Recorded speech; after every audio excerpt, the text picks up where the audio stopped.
първия ден на новата година е прието сурвакари да обикалят от къща на къща, да пеят и наричат за здраве и късмет на дома. В пазарджишкото село Варвара обаче вместо сурвакари обикалят дервиши. И тази година в първия ден на януари ритуалът беше възпроизведен с много настроение.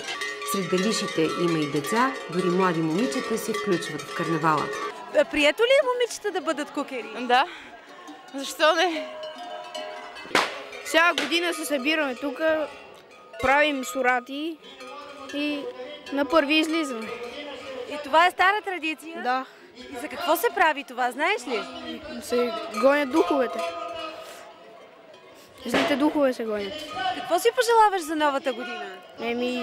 Съм жив и здрав и успех много в училището. Така на 1 януари във Варвара има троен повод за празнуване – Новата година, Василев ден и Дервишов ден.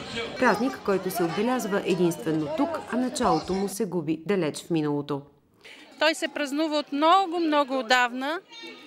Значи по разказите на старите жители в селото, той се празнува още по времето на турско робство. Някога хората се маскирали като дервишили и цял ден обикаляли от къща в къща да честитят новата година за здраве, за много късмет, за щастие, за берекет.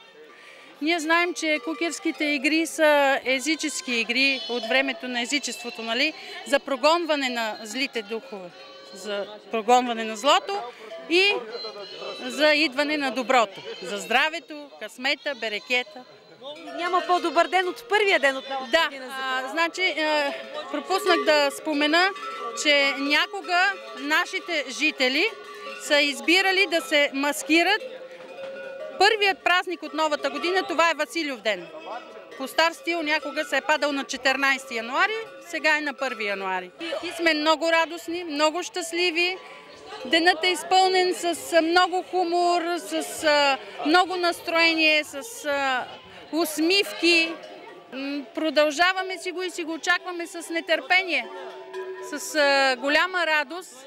Виждам, че и малки и големи се включват. Да, възрастовата граница мога да кажа, че е от 3 годишна възраст, някъде до 70-75, а може и 80 години. Дервишите, предвождани от Дервишов оркестър, тръгват из селото още в първите часове на новата година.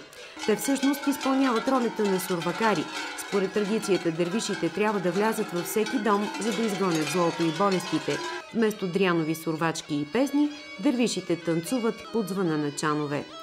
Най-възрастният участник в празника тази година е 72-годишният Ангел Божинов. Пощава съм от малък още. И до сега, 50 години сега чествам, откъде съм на сцената. 50 години чествам сега. От снощи колко къщи обиколихте? Цяло село. Цяло село сме обиколили и от 11 часа беме на Мегдана тук. От къща в къща и като влезем, и те са дървищи свирни, където свира аз.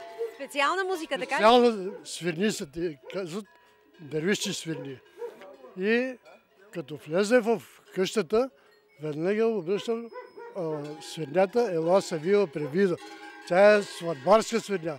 Невестата почва да чеши стопалите и те даряват невестата такова и тогава почвам свират циганския чучек. Цигани да почват да играят чучек. Запазили сме го днес. Не го помним от кога. Още от турско робство останал. Никой не може да докаже от кога този обичай, обаче до сега го поддържаме. Какво бихте пожелали на хората по случай новата година? Пожелаваме здраве, щастие, мир и любов. Домакините посрещат гостите с вино.